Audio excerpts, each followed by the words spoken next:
Hello friends, India इसमें आपका स्वागत है।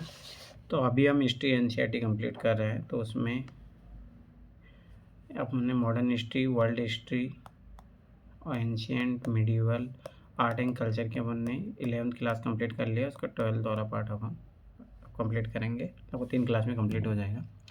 दूसरी बात मैं पहले बता रहा हूँ, जब आप मेरी हिस्ट्री की क्लासेस देखोगे, ज्योग्राफी भी मैंने क्लासेस कंप्लीट करवा चुका हूँ, इकोनॉमी भी कंप्लीट करवा चुका हूँ। तो मैंने उसमें यूपीएससी को मद्देनज़र रखते हुए कि भाई यूपीएससी कहाँ से क्वेश्चन पूछते हैं, कहाँ कहाँ क्वेश्चन पूछा, वो सब मैंने बताया, कौन कौन से इंपॉर्टेंट पार्ट है। एक ही याद रखना, मैं फिर दोबारा बता रहा हूँ, आज भी 40 से 50 क्वेश्चन जो है एनसीईआरटी से आते हैं। तो इन चीज़ों को और आप डिटेल में जानने के लिए आप पीवाईक्यू प्रोग्राम जो है वो आप ज्वाइन कर सकते हो। 1 दिसंबर से नॉर्मल तरीके से स्टार्ट हो जाएगा, मेनली तरीके से 1 जनवरी से स्टार्ट होगा, तो आप ज्वाइन कर सकते हो। मैं फिर दोबारा बता रहा हूँ, देखो उसमें आपको ट्रिक वाली क्लासेज भी मिलेगी, आरएनडी वाली क्लासेज भी मिलेगी।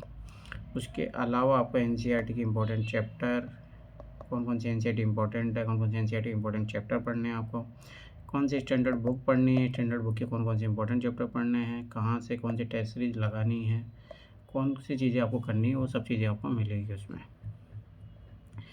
ठीक है, तो अपन शुरू करते हैं। तो मैं पहले बता रहा हूँ, 11th क्लास ज़्यादा इंपॉर्टेंट है। यहाँ से एक आध क्वेश्चन पूछा गया है, ज़्यादा क्वेश्चन नहीं पूछे गए हैं, मैं पहले ही बता रहा हूँ। तो ज़्यादा इम्पोर्टेंट ये है कि आप 11th क्लास पे ज़्यादा फोकस कीजिए। इधर ज़्यादा नहीं पूछा गया है, जो भी क्वेश्चन पूछे जाएंगे वो मैं बता दूंगा आपको। ठीक है, तो अपन स्टार्ट करते हैं। पांडुलिपि चित्रकला की परंपरा। 5वीं शताब्दी में रचित विष्णु धर्मोत्तर पुराण के तीसरे खंड में चित्रसूत्र नामक अध्याय को भारतीय कला और विशेषकर चित्रकला की स्रोत वस्तु के रूप में स्वीकार किया गया। यह अध्याय आकृति बनाने की कला से संबंधित है, जिसे प्रतिमा लक्षण कहते हैं, जो कि चित्रकला के धर्मसूत्र है। इसी खंड में तकनीक, उपकरण, सामग्री, सतह, दीवारें, भित्ति, धारणा, परिप्रेक्ष्य और मानव आकृतियों के 3 आयामों की संरचना का उल्लेख किया गया है। चित्रण के विभिन्न अंग जैसे रूप, भेद या दृश्य और आकार, प्रमाण या परिमाप, अनुपात और संरचना, भाव या अभिव्यंजना, लावण्य योजना या सौंदर्य रचना, सदृश और मणि, भंगा या तुलिका और रंगों के उपयोग की विस्तारपूर्ण उदाहरण सहित व्याख्या की गई है। इनमें से प्रत्येक के कई उपभागों को उल्लेख भी किया गया है। कई शताब्दी से इन धर्मसूत्रों को कलाकारों द्वारा पढ़ा, समझा और अनुसरण भी किया जाता रहा है। इस प्रकार चित्रकला की सभी भारतीय शैलियों और चित्रशालाओं का आधार बना है।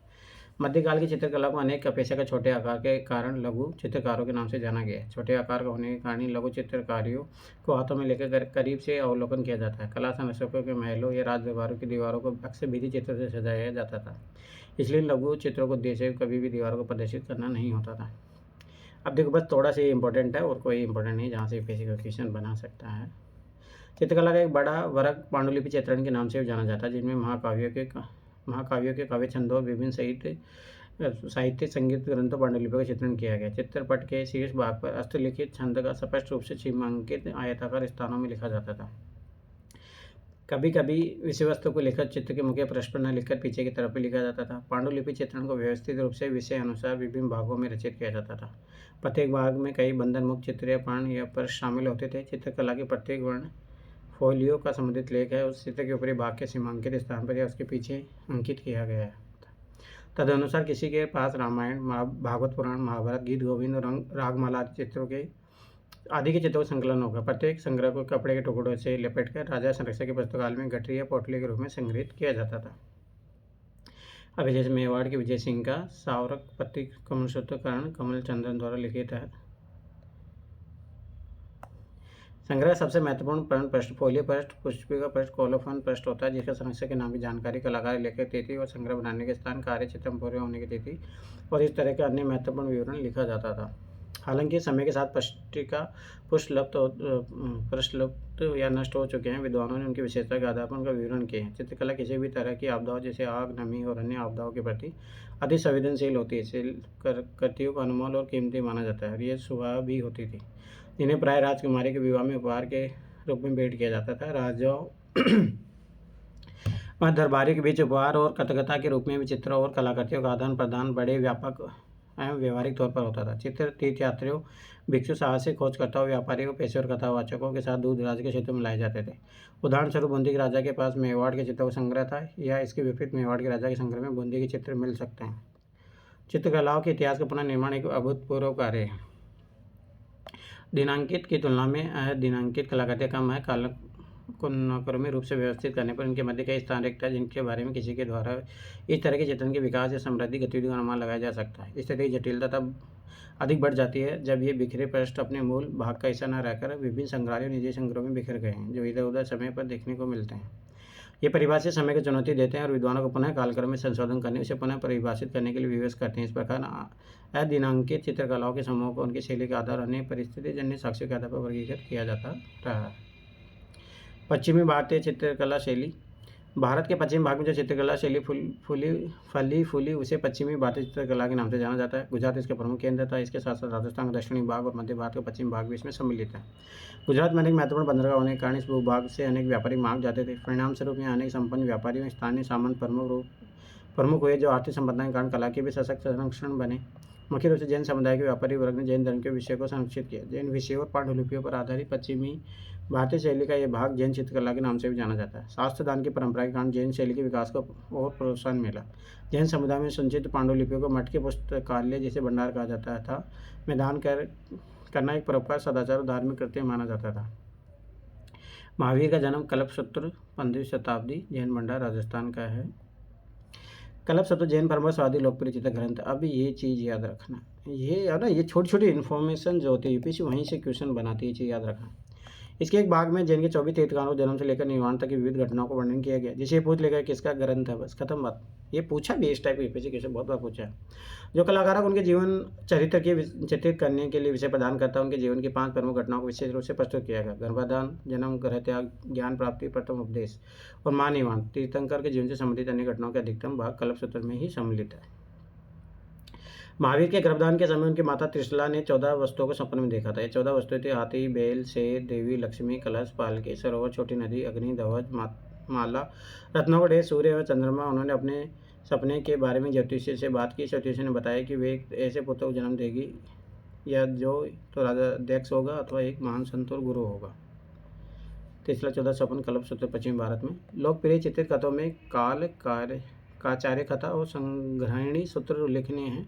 कालकाचार्य कथा में आचार्य कालका की कहानी का वर्णन है, जो एक दृष्ट राजा से अपनी अपहृत बहन एक जैन तपस्वी को बचाने पर आधारित है। यह विभिन्न रोमांचकारी घटनाक्रम कालका का रोमांचपूर्ण यात्रा को प्रस्तुत करता है, जैसे अपनी लापता बहन का पता लगाने के लिए भूमि का परिमार्जन कर रहे, अपनी जादुई शक्तियों पर प्रदर्शन, अन्य राजाओं के साथ संबंध स्थापित करते हुए अंत में दुष्ट राजा से युद्ध कर रहे हैं। उत्तरायण सूत्र में महावीर की शिक्षाओं का वर्णन है, जहाँ भिक्षुओं के आचार संहिता पालन करने का वर्णन किया गया है। वहीं संग्रहिणी सूत्र एक ब्रह्मांड संबंधी ग्रंथ है, जिसकी रचना 12वीं शताब्दी में की गई थी, जिसमें ब्रह्मांड की संरचना और अंतरिक्ष के बारे में अवधारणाएं शामिल है। जैनों ने इन ग्रंथों की कई प्रतियां लिखवाई। इन ग्रंथों में या तो बहुत कम अथवा अत्यधिक चित्र मिलते हैं।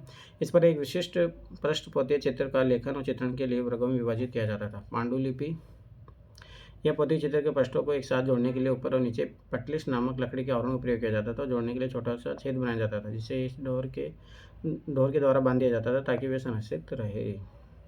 अब जब इस टाइप की कहानियाँ दी है। इस चित्र में कालका को दाहिनी और नीचे की उनकी बंदी बनाई की बहन के बाई और ऊपर दिखाया गया है। जादुई शक्ति वाले गधे की कालका की सेना पर मुंह से बाणों की वर्षा करते हुए दिखाया गया है। ये देखो, दृष्ट राजा को वृत्त के अंदर नेतृत्व करते हुए दिखाया गया है। ये दृष्ट राजा है। कालकाचार्य कथा 1480 मेहता संग्रह, अहमदाबाद, गुजरात। अब ये तो ग्रह के बारे में है। ग्रह उनके बीच की दूरी, संग्रहणी सूत्र 17वीं शताब्दी एनसी मेहता, अहमदाबाद, गुजरात में। 14वीं शताब्दी में कागज के आने से पहले पारंपरिक जैन चित्रकला परंपरागत रूप से ताड़ के पत्तों पर बनाई जाती थी। भारतीय पश्चिमी भाग से प्राप्त ताड़ के पत्तों को सर्वप्रथम पांडुलिपि 11वीं शताब्दी की है। ताड़ के पत्तों को चित्रण से पहले तैयार किया जाता था और तेज नुकीले शिवलेख उपकरण के उपयोग से पत्तियों पर लेखन का कार्य कुशलता से किया जाता था। ताड़ के पत्तों पर संकीर्ण और छोटे स्थान के कारण आरंभिक चित्रण मात्र पटलिस तक ही सीमित था, जहाँ देवी देवताओं की आकृतियों और जैन आचार्यों के जीवन से जुड़ी घटनाओं का चित्रण चमत्कार अंगों से किया गया था। जैन चित्रकला में विशेष प्रकार के संयोजन, योजनाबद्ध सरलीकृत भाषा का विकास हुआ। अधिकांश चित्रों में विभिन्न घटनाओं को समायोजित करने के लिए चित्रपटल को वर्गों में विभाजित किया गया है। चित्रों में चमकीले रंग और कपड़े के अलंकरण का प्रभाव स्पष्ट रूप से देखा जा सकता है। संयोजन में पतली लहरदार रेखाओं का प्रबल प्रभाव है। चेहरों को 3 आयामों में दर्शाने के लिए एक अतिरिक्त आंख का उपयोग देखने को मिलता है। चित्रों में वास्तुशिल्पों में सल्तनत कालीन गुंबद और नुकीले मेहराब का चित्रण गुजरात में मांडू, जौनपुर और पाटन के क्षेत्र में सुल्तानों की राजनीतिक उपस्थिति को दर्शाते हैं। यहाँ चित्र बने कपड़े के चंदवा या सामियानों और पर्दे, मेज, कुर्सी आदि वेशभूषा, उपयोगी वस्तुओं इत्यादि पर स्वदेशी और स्थानीय जीवन शैली का प्रभाव स्पष्ट रूप से दिखता है। बुद्ध दृश्य या प्रकृति दृश्य के स्वरूप का चित्रण विस्तृत रूप में न होकर मात्र सांकेतिक साधारणतः किया गया है। लगभग 1350 से 1450 के 100 वर्षों की अवधि जैन चित्रकला का सबसे रचनात्मक काल माना जाता है। चित्र की रचना में एक महत्वपूर्ण परिवर्तन का अनुभव किया जा सकता है, जहाँ प्रबल रूप से देव देवताओं के साथ आकर्षक रूप से चित्रित भू दृश्य, प्राकृतिक दृश्य, नृत्य करती मानव आकृतियाँ, वाद्ययंत्र बजाते संगीतकारों का चित्रण मुख्य चित्र के हाशिए पर किया गया है। इनके द्वारा देवस्थानों पहाड़ों की स्थिति, कल्पशुद्ध गुजरात, लगभग 14 संख्या। अब ये देखो ये इंपॉर्टेंट नहीं है, पर हाँ जैसे कोई ग्रंथ है इस टाइप की चीज़ें इंपॉर्टेंट हो जाती है। इन चित्रों को सवर्ण और लाजवट के प्रचुर उपयोग से चित्रित किया गया, जो इन चित्रों के निर्माण करता है संरक्षकों की संपदा और सामाजिक स्थिति को दर्शाता है। इन धार्मिक ग्रंथों के अतिरिक्त तीर्थपट, मंडल और गैर धार्मिक कहानियों को भी जैन समुदाय के लिए चित्रित किया जाता है। जैन चित्रों के अतिरिक्त इनके निर्माण या संरक्षण धनी व्यापारी और समर्पित भक्तों द्वारा करवाया जाता था। 15वीं-16वीं शताब्दी के उत्तरार्ध में सामंतों, जमींदारों, धनी नागरिकों और ऐसे अन्य लोगों के बीच चित्रकला की एक समांतर परंपरा मौजूद थी, जिसमें धर्मनिरपेक्ष, धार्मिक और साहित्यिक विषय के चित्रण शामिल थे। यह चित्रकला स्वदेशी परंपरा का प्रतिनिधित्व करती है, जिनका निर्माण राजस्थान के दरबार की शैली और मुगलों के प्रभाव के आने से पहले हुआ था। इसी समय में हिंदू और जैन विषय के अनेक चित्रों का चित्रित किया गया, जिसमें महापुराण, चौर पंचाशी का, महाभारत का अनेक पर्व, भागवत पुराण, गीत गोविंद, कुछ अन्य को चित्रांकन है जो इस स्वदेशी शैली का प्रतिनिधित्व करते हैं। इस काल और शैली को साधारण रूप से पूर्व मुगल या पूर्व राजस्थानी शैली के रूप में भी जाना जाता है, जिसे स्वदेशी शैली भी कहा जाता है। अब देखो चौरपंशी का, गुजरात 15वीं शताब्दी, एन.सी. मेहता, छोड़ो, मीठा राम, भागवत पुराण। इसी काल के दौरान इन चित्रों के समूह में एक विशेष शैली का विकास हुआ। इसमें मानव संरचना का एक विशेष शैली का विकास देखने को मिलता है। साथ ही साथ पारदर्शी वस्तुओं के चित्रण में विशिष्ट रुचि दृष्टिगोचर होती है। नायिका के सिर पर गुब्बारे की तरह से ओढ़ने का चित्रण है, जिसे कड़ी और नुकीले किनारे की तरह ढाका गया है। वास्तुकला का चित्रण प्रासंगिक परंतु सांकेतिक है। विभिन्न प्रकार की रेखाओं से जल निकायों और विशेष रूप से क्षितिज, वनस्पति, जीवों आदि का चित्रण किया गया है। ये सभी औपचारिक तत्व 7वीं शताब्दी की आरंभिक राजस्थानी चित्रकला को प्रभावित करते हैं। उत्तर पूर्व और पश्चिमी कई क्षेत्रों पर 12वीं शताब्दी के अंत में मध्य एशिया के सल्तनत राजवंशों के शासन में आने के बाद स्पष्ट फारसी, तुर्क और अफगान के प्रभाव चित्रों में देखा जा सकता है। विशेष रूप से उन क्षेत्रों में जहाँ सुल्तानों द्वारा चित्रों का निर्माण कराया गया, जैसे कि मालवा, गुजरात, जौनपुर और अन्य सल्तनत शासित क्षेत्र। इन राज दरबारों में कुछ मध्य एशियाई कलाकारों के साथ साथ स्थानीय कलाकारों द्वारा चित्रों के निर्माण से स्वदेशी शैली और फारसी शैली के परस्पर मिश्रण से एक नई शैली का उदय हुआ, जिसे सल्तनत चित्रकला के रूप में जाना जाता है। निमित्तनामा मांडू 1550 एक काम नहीं। यह एक शैली की तुलना में पद्धति का अत्यधिक प्रतिनिधित्व करता है, जिस पर फारसी मिश्रण का प्रभाव। स्वदेशी चित्रण पद्धति चित्ररंजक रूप से स्वदेशी तत्वों के साथ फारसी तत्वों जैसे कि रंग, सरिस, रचना, अलंकरण, सूक्ष्मता के साथ साथ सरल प्राकृतिक दृश्य, भूदृश्य इत्यादि एक साथ दिखाई दे रहे हैं। नासिर शाह खिलजी के शासनकाल में दौरान मांडू में चित्रित निमित्तनामा पकवानों की किताब इस शैली का सर्वोत्तम उदाहरण है। यह व्यंजनों की पुस्तक है, जिसके खंड में शिकार का उल्लेख किया गया। इसके साथ ही देवाओं, सौंदर्य प्रसाधन, चित्र के निर्माण और उनके उपयोग के दिशा निर्देश भी दिए गए हैं। सभी विचार आधारित कहानियाँ और लोहरा चंदा चित्रकला इस पद्धति के उदाहरण हैं। पाल चित्रकला शैली जैन साहित्य चित्रकला की भांति पूर्व भारत के पाल शासकों के समय में लिखी चित्र पांडुलिपियाँ 11वीं और 12वीं शताब्दी की आरंभिक चित्रकला के उदाहरण। पाल काल 1750 से 12वीं शताब्दी के मध्य बौद्ध कला का अंतिम प्रमुख काल था। नालंदा, विक्रमशिला जैसे महावीर विश्वविद्यालय बौद्ध ज्ञान और कला के महान केंद्र थे। यहाँ पर बौद्ध धर्म से संबंधित असंख्य पांडुलिपियाँ, वर्जियान बौद्ध देवी देवताओं के ताड़पत्र पर चित्रित किए गए। इन केंद्रों में कांस्य मूर्तियों की ढलाई के लिए भी कार्यशील रहती। दक्षिण पूर्वी एशिया के छात्रों, तीर्थयात्री, शिक्षा और धार्मिक शिक्षा के लिए इन केंद्रों या महाविद्यालयों, विश्वविद्यालय में आए और पालकालीन बौद्ध कला के कांस्य और सचित पांडुलिपि के नमूने अपने साथ वापस ले गए। इस प्रकार ने पाल कला को विभिन्न स्थानों पर उदाहरण स्वरूप नेपाल, तिब्बत, बर्मा, श्रीलंका और जावा देश में सुगमता से प्रसार किया। लोकेश्वर अष्टशस्त्री का प्रगम परिमिता पाल एक राष्ट्रीय संग्रह नई दिल्ली में। जैन चित्रकला को कोणीय रेखाओं के विपरीत लयमात्मक प्रभावमान रेखा तथा उनकी हल्की रंग योजना पाल शैली की चित्रकला की प्रमुख विशेषता है। अजंता की तरह पाल शैली में मठों में मूर्तिकला पद्धतियों चित्रों में समांतर कला शैली का अनुभव होता है। अष्टशस्त्र का प्रगम परिता यह 8000 पंक्तियों में लिखी बुद्धिमत्ता पूर्णतः ताड़पत्र पर निर्मित पालकालीन बौद्ध पांडुलिपि के श्रेष्ठ उदाहरण है। इस पद्धति चित्रण नालंदा विश्वविद्यालय में पाल शासक रामपाल के 15वीं राजवंश तथा 11वीं शताब्दी की अंतिम तिमाही में हुआ था। इसमें 6 पृष्ठ चित्रित है, दोनों चित्रित लकड़ी के आवरण हैं। ये आवरण पांडुलिपि के पृष्ठों के ऊपर नीचे लगाकर फीते से बांध दिए जाते हैं ताकि पांडुलिपि संरक्षित रहे। मुस्लिम आक्रमणकारियों के आगमन के पश्चात पाल राजवंश कमजोर होता गया। अंततः 13वीं शताब्दी पूर्वार्ध में पाल काल का अंत हो गया, जब मुस्लिम आक्रमणकारियों ने बौद्ध विहारों को नष्ट कर दिया। तो पहला चैप्टर कंप्लीट हो गया। राजस्थान चित्रकला शैली, यहाँ से एक बार क्वेश्चन पूछा था 2018 में। राजस्थान चित्रकला शैली का तात्पर्य चित्रकला की उस शैली से जो मुख्य रूप से राजस्थान और वर्तमान समय के मध्य प्रदेश के कुछ शाही राज्यों एवं ठिकानों में फैली थी, जैसे मेवाड़, बूंदी, कोटा, जयपुर, बीकानेर, किशनगढ़, जोधपुर, मारवाड़, मालवा, सिरोही ऐसी अन्य प्रमुख रियासतें। 16वीं शताब्दी के मध्य से 19वीं शताब्दी के प्रारंभ के मध्य में ऐसी शैली का विकास हुआ। याद रखना वो क्वेश्चन जो पूछा गया वो बहुत फेमस था इसलिए पूछा गया, ऐसा नहीं है कि, तो ये चीज़ याद रखना, यूपीएससी फालतू चीज़ें नहीं पूछता है।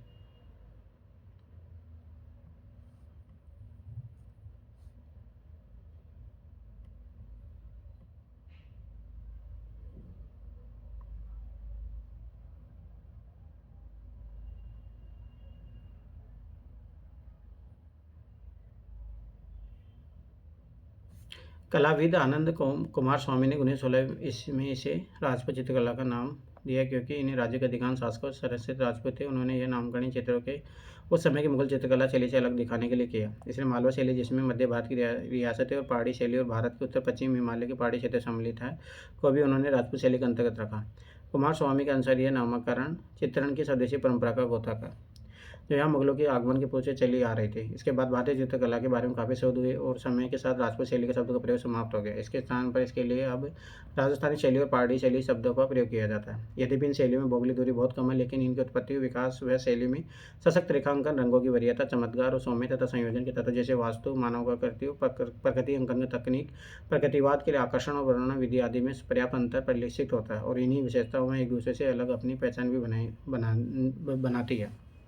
चित्रों का निर्माण सामान्यतः पसली पर किया जाता है। पसली बनाने की अपनी अलग विशेष तकनीक है, जिसमें कागज़ के पतले पन्नों को गोंद से चिपकाकर आवश्यक मोटाई की पसली तैयार की जाती है। इस प्रकार तैयार पसली पर काले या भूरे रंग से रेखांकन किया जाता है। तत्पश्चात उसमें आवश्यक रंग भरा जाता है। रंग मुख्य रूप से प्रकृति से प्राप्त खनिज पदार्थों, बहुमूल्य धातु जैसे सोना और चांदी से बनाए जाते हैं, जिन्हें चिपकाने के लिए गोंद मिलाया जाता है। ऊँट या गिलहरी के बालों का प्रयोग ब्रश बनाने के लिए भी किया जाता है।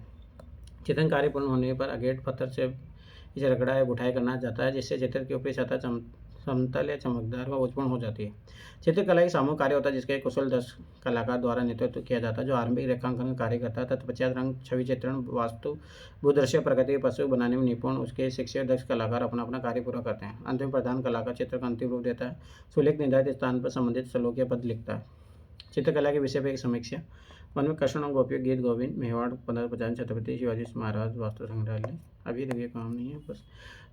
चित्रकला के विषय एक समीक्षा। 16वीं शताब्दी तक राम और कृष्ण से संबंधित वैष्णव संप्रदाय भक्ति आंदोलन के रूप में पश्चिमी, उत्तर व मध्य भारत में लोकप्रिय हो चुका था। आगे चलकर यह पूरे भारतीय उपमहाद्वीप में फैल गया, जिसमें कृष्ण विशेष लोकप्रिय है। उनकी उपासना केवल ईश्वर के रूप में नहीं, बल्कि एक आदर्श प्रेमी के रूप में भी की जाने लगी। प्रेम की धारणा का धार्मिक विषय के रूप में पोषित किया जाता था, जहाँ भावना और रहस्यवाद के मनोहरी समन्वय प्राप्त होता था। कृष्ण को सृष्टिकर्ता माना गया, जिनसे सारी सृष्टि की रचना हुई है। राधा मानवीय आत्मा का प्रतीक है, अपने को उनमें समाहित होने का उद्यत है। गीत गोविंद चित्रकला में आत्मा की परमात्मा के प्रति भक्ति राधा द्वारा अपने प्रिय कृष्ण के आत्मत्याग द्वारा चित्रित किया गया। गीत गोविंद की रचना जयदेव द्वारा 12वीं शताब्दी में की गई थी, तो थोड़ा सा ये याद रखना। ऐसा माना जाता है कि बंगाल के राजा लक्ष्मण सेन के दरबारी कवि थे, ये भी थोड़ा याद रखना। गीत गोविंद ग्वालों का गीत संस्कृत का एक काव्य है, जिसमें श्रृंगार रस की प्रधानता है। इसमें राधा कृष्ण के आध्यात्मिक प्रेम का भौतिक रूप में दिखाया गया।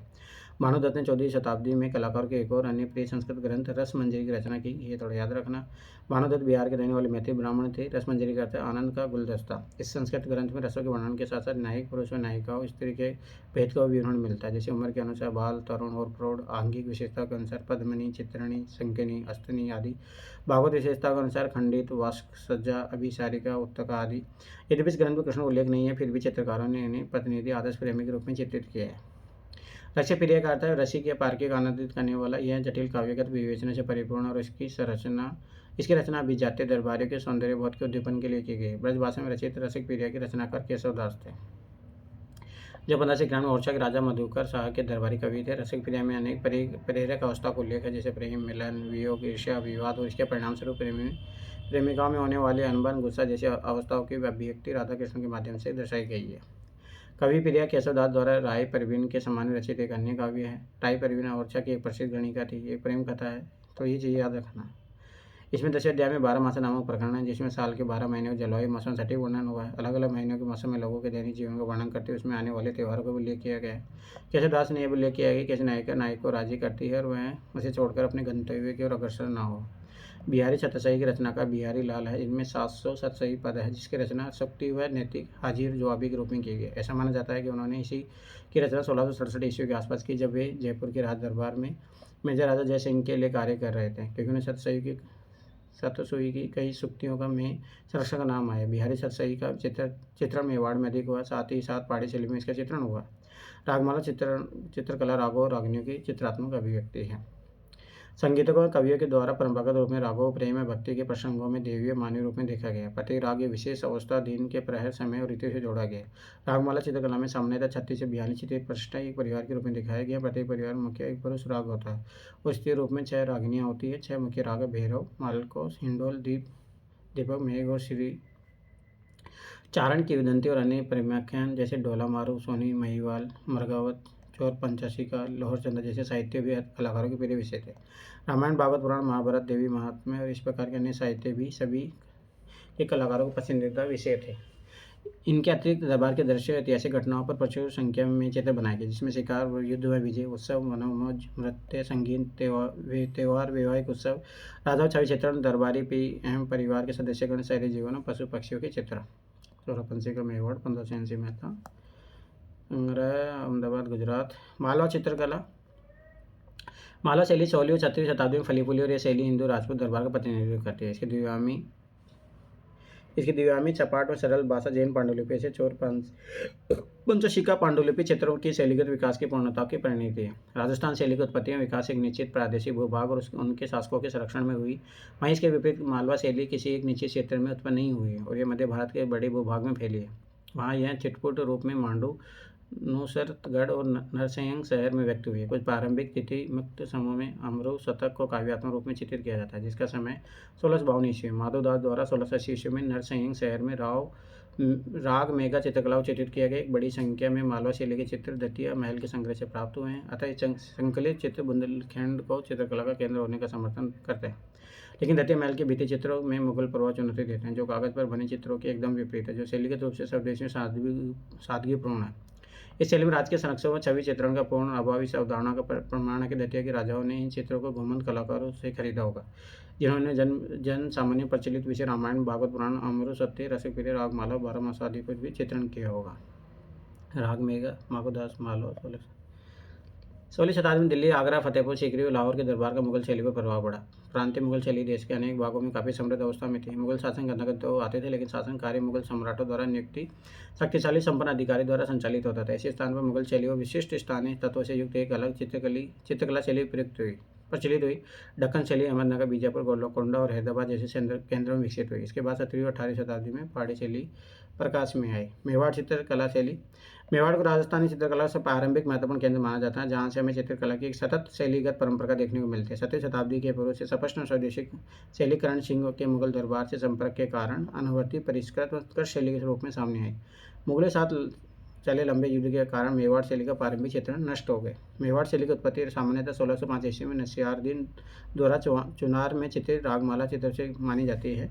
इन चित्रों के अंतिम पृष्ठ पर दिए गए विवरण द्वारा उक्त महत्वपूर्ण सूचनाएं प्राप्त होती है। इससे इसके दृश्य के सौंदर्य का पता भी चलता है। इसकी 17वीं शताब्दी चित्रकला शैली से काफ़ी समानता है, जिसे हम चित्रों के प्रत्यक्ष उपागम, सरल संयोजन, छिटपुट अलंकारिक विवरण और चटक रंगों के रूप में देख सकते हैं। रामायण का युद्ध कांड।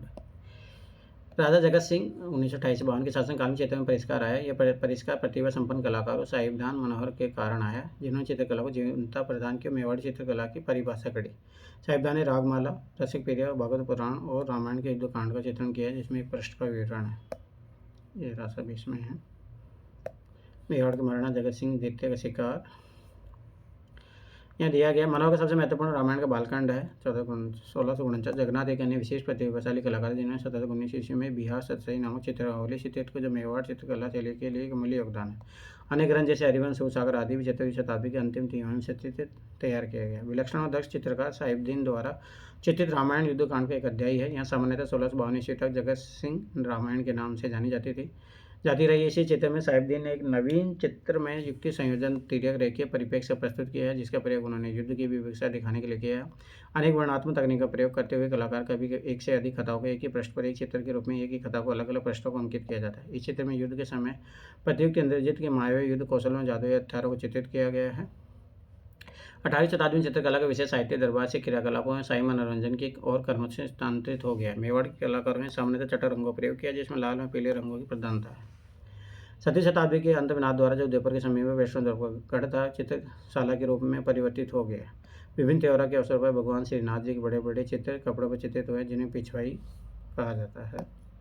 श्रीनाथ जी रूप में कृष्ण शरद पूर्णिमा का त्यौहार मनाते हुए 18वीं शताब्दी में मेवाड़ चित्रकला स्वरूप धर्मनिरपेक्ष और दरबारी होने लगा। अब न केवल छवि चित्रण में चित्रकला का अतिशय उदय हुआ, बल्कि भरतकार एवं आकर्षक दरबारी दृश्य, शिकार के अभियान, उत्सव, अंतपुर के दृश्य, खेल जैसे विषय भी विशेष लोकप्रिय हो गए।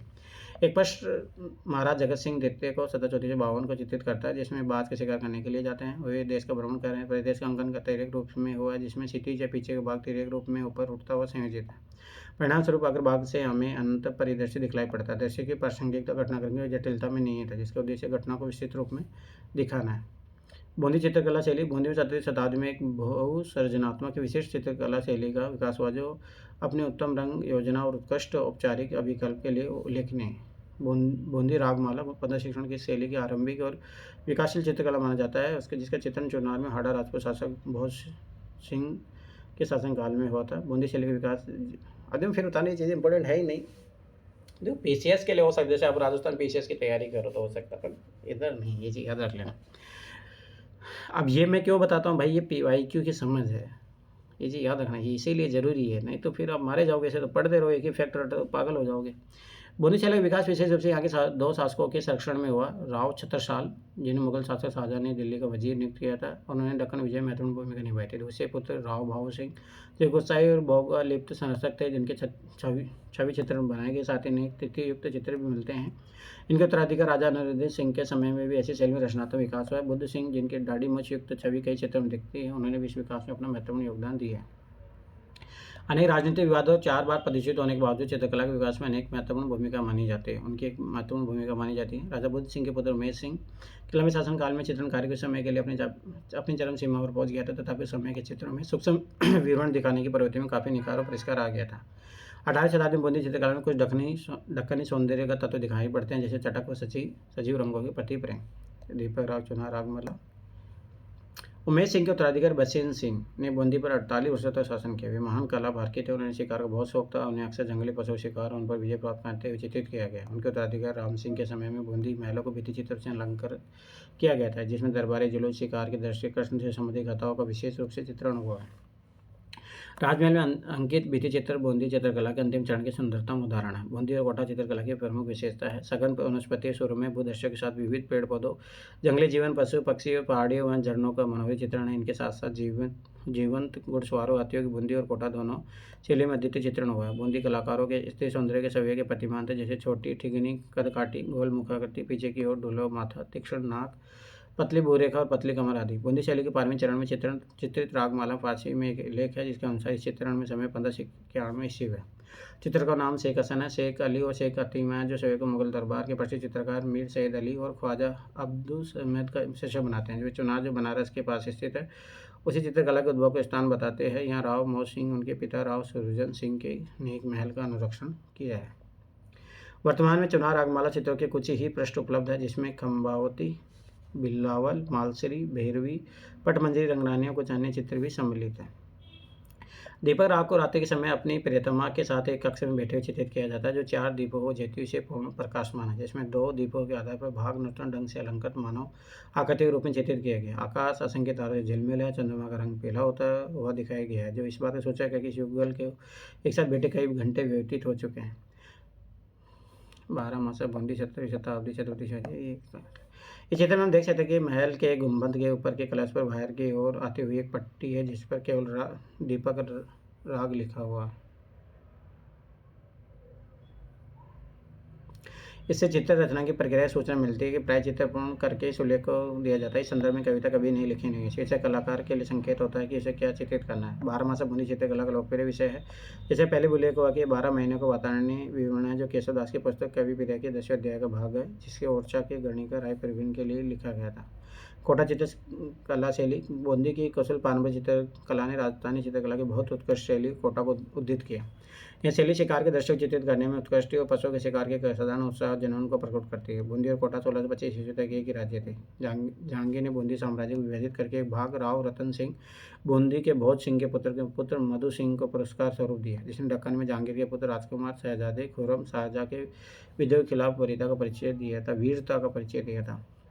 बूंदी शासक होने पर जगत सिंह 1658 शासनकाल में 1660 में कोटा में अपनी अलग शैली की शुरुआत हुई। आरंभिक काल में बूंदी और कोटा शैली में अंतर नहीं किया जा सका, क्योंकि कुछ दशकों तक कोटा की चित्रकार ने बूंदी की कला को ही ग्रहित किया हुआ था। संरचना पूर्णतः बूंदी चित्र से ही ली गई है, परंतु मानव कृति और वास्तुकला में इस प्रवृत्ति की गैर अनुरूपता का अतिशयोक्ति दिखाई देती है।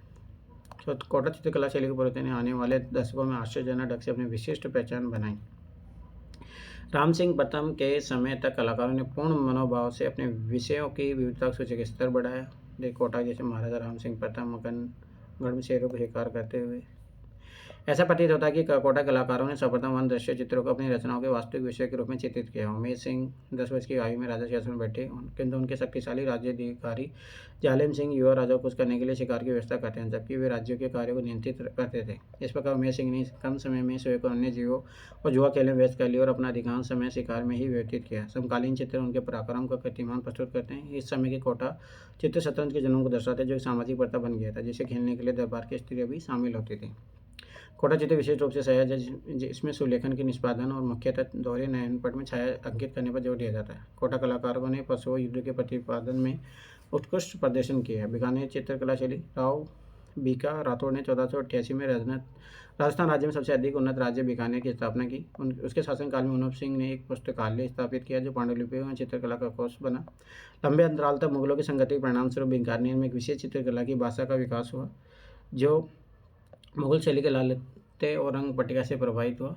शिलालेख साक्ष्यों के अनुसार मुगल शैली के मुख्य कलाकार 7वीं शताब्दी में बीकानेर आए और वहाँ काम किया। कर्ण सिंह ने उस्ताद अली राजा, जो दिल्ली का मुख्य कलाकार था, को नियुक्त किया। उसके आरंभिक कार्य बीकानेर शैली की शुरुआत को प्रतिनिधित्व करते हैं, जो लगभग 1650 के समय हो सकते हैं। अनूप सिंह के शासनकाल में रुकनुद्दीन, जिसने पूर्व मुगल दरबार से आए थे, मुख्य कलाकार था, जिसकी शैली में देशज मुहावरों के साथ दक्षिणी या दक्कनी मुगल परंपरा का मिश्रण था। उसने महत्वपूर्ण ग्रंथों जैसे रामायण, रसिक पीरिया और दुर्गा सप्तशती का चित्रित किया। इब्राहिम नाथू साहिबजान ईसा आदि उसकी चित्रकला के जाने माने कलाकार हैं। बीकानेर में चित्रकला शाला बनाने की प्रथा प्रचलित होने मंडी कहा जाता था, जहाँ कलाकारों के समूह मुख्य चित्रकार के निर्देशन में चित्र रचना करते थे। शिलालेखों से ये सूचना प्राप्त कर सकते हैं कि रुकनुद्दीन, इब्राहिम और नाथू इनमें कुछ व्यवसायिक चित्रशालाओं को संभालते हैं। कुछ मंडी पे अनूप सिंह के शासनकाल में अस्तित्व में। चित्र पूर्ण होने पर दरबार के अभिलेखविद कलाकार का नाम उनके दिनांक चित्र के पीछे लिखते थे। इस अभ्यास के परिणाम स्वरूप मुख्य कलाकार का नाम उसके शिष्यों के कार्य को पर अंकित किया जाता था और अपने गुरु जैसी शैली में चित्र नहीं बना सकते थे, जबकि इन प्रविष्टियों से स्पष्ट होता है कि मुख्य कलाकार विशेष अवसर पर चित्रों को अंतिम रूप देते थे। इसके लिए गुदराई शब्द प्रयोग किया जाता था, जिसका मतलब तो ऊपर उठाना। नवीन चित्रों के निर्माण की गतिविधियों के अतिरिक्त चित्रों की मरम्मत या सुधार तथा पुराने चित्रों को बनाने का कार्य चित्रशाला को सौंपा जाता था। बीकानेर शैली के कलाकार के छवि चित्रों की प्रता देते हैं और उनमें से बहुत से चित्रण ऐसे हैं जिनमें उनकी वंशावली की जानकारी भी शामिल है। उसमें उस्ताद कहते हैं। रुकनुद्दीन ने कोमल रंगों की तान से अति सुंदर चित्र बनाए हैं। इब्राहिम के काम में धुंधले स्वप्न जैसे गुण हैं। उनके मानव कृत्यों में चेहरे सुंदरता के साथ उडोल है। उनकी चित्रशाला बहुत उन्नत प्रतीत होती है। उनके नाम विभिन्न चित्रण संग्रह में आता है, जैसे 12 रागमाला और रसक पीरिया। बही के हिसाब किताब, राशि, अभिलेख, दिन प्रतिदिन के देनी और कई शिलालेखों ने बीकानेर क्षेत्र को सर्वश्रेष्ठ दस्तावेज वाली चित्रकला शैली बना दिया। मारवाड़ी और कभी कभी फारसी अभिलेखों से कलाकारों के नाम, दिनांक, कुछ स्थानों पर तक यहाँ तक निर्माण स्थल, अवसर जिनके लिए चित्र बनाए गए थे आदि का भी पता चलता है। गाय से गिरे कृष्ण बांसुरी बजाते हुए बीकानेर राष्ट्रीय संग्रहालय। किशनगढ़ शैली, यही यूपीएससी ने पूछा था 2018 में। किशनगढ़ चित्रशैली व्यापक रूप से राजस्थान के सभी लघु चित्रकारों में सबसे अधिक किशनगढ़ शैली के चित्र हैं। अपनी उत्कृष्ट बनावट और धनुषाकार भूमि से बने चेहरे, कमल की पंखुड़ी के समान हल्की गुलाबी रंग की आंखें, जो कि पलके, सुसंगठित नुकीले नाक और पतले होठ जैसे शैल की विशेषता से अपनी विशिष्ट पहचान बनाते हैं। इसी कारण से क्वेश्चन पूछा था, क्योंकि ये फेमस था बहुत। जोधपुर के राजा पुत्र में से एक पुत्र किशन सिंह ने 1609 में किशनगढ़ राज्य की स्थापना की। 7वीं शताब्दी के मध्य मान सिंह के शासन में कलाकार पहले से किशनगढ़ दरबार में काम कर रहे थे। राज सिंह, निहाल चंद, याद रखना ये क्वेश्चन आधा के शासनकाल के दौरान 18वीं शताब्दी के बारे में राज्य की विशेष शैली विकसित हुई, जिसमें लंबी मानवाकृति, प्रचुरता से हरे रंग का प्रयोग और मनोरम दृश्य चित्रों का चित्रण हुआ। बल्लभाचार्य के पश्चिम मार्ग में राहत सिंह के आरंभिक प्रयास कृष्ण लीला कृष्णगढ़ी शासकों का पसंदीदा विषय बन गए और उनके दरबारी कला के प्रमुख भाग का प्रतिनिधित्व किया। निहालचंद सावंत सिंह का सबसे मशहूर और उत्कृष्ट कलाकार था। निहालचंद ने सावंत सिंह के लिए 1735 से 57 तक कार्य किया और सावंत सिंह की कविताओं पर चित्रित संयोजित किए, जो मुख्यतः दिव्य युगल राधा कृष्ण बने। इन्हीं दरबारी परिवेश में प्राय विशाल मनोरम परिदृश्य में छोटी आकृति के रूप में बारीकी से चित्रण किया गया। किशनगढ़ कलाकारों ने सुस्पष्ट रंगों द्वारा दृश्यों के चित्रणों को उजागर किया। बनी ठनी शैली पूछा था यूपीएससी ने। और वो यार किशनगढ़ शैली से ही रिलेटेड है। जोधपुर जोधपुर चित्रकला शैली 16वीं शताब्दी में मुगलों की राजनीतिक उपस्थिति में अनेक सौंदर्यात्मक दृष्टि का प्रभाव छवि चित्रण और दरबारी दृश्य चित्र आदि पर नजर आता है। हालांकि स्वदेशी लोक शैली संस्कृति इतनी व्यापक और गहरी पीठ लिए हुए था कि उसका प्रभाव हावी न होने दिया और अधिकांश चित्र संग्रही चित्र में प्रचलित रही। रागमाला पाली में चित्रित एक आर्मी चित्र संग्रह जो कलाकार विजय द्वारा 1623 में चित्रित किया गया था। इन चित्रों की रचना को शुरुआती 17वीं शताब्दी के मध्य में महाराज जसवंत सिंह 1638 काल में थे। छवि चित्रण और दरबारी जीवन को प्रदर्शित करने वाले दस्तावेजी चित्रों की प्रथा इन्हीं के संरक्षण में लगभग 1640 में शुरू हुई थी और उसका 19वीं शताब्दी में छायाचित्रों के आगमन तक एकमात्र विशिष्ट एकाधिकार रहा। तब यह चित्रों का विलेखन वृत्तांत का पर्याय बन गया। जसवंत सिंह के अनेक छवि चित्र मिलते हैं। श्रीनाथ जी के वल्लभ पंत की और व्यक्तिगत झुकाव होने के कारण उन्होंने कृष्ण से संबंधित विषय को भागवत पुराण के साथ विशिष्ट रूप में संरक्षित किया है। उनका उत्तराधिकार अजीत सिंह औरंगजेब के साथ 25 वर्षों के युद्ध के बाद राजा बना, जो कि प्रसिद्ध योद्धा और दुर्गादास राठौर द्वारा लड़ा गया था। अजीत सिंह ने सफलतापूर्वक मेवाड़ को पुनः अपने अधिकार में किया। अजीत सिंह के काल में दुर्गादास और उसकी बहादुरी कविता और दरबारी चित्रकला में प्रसिद्धि प्राप्त हुई। दुर्गादास की घुड़सवारी के छवि चित्र बहुत प्रसिद्ध हुए हैं।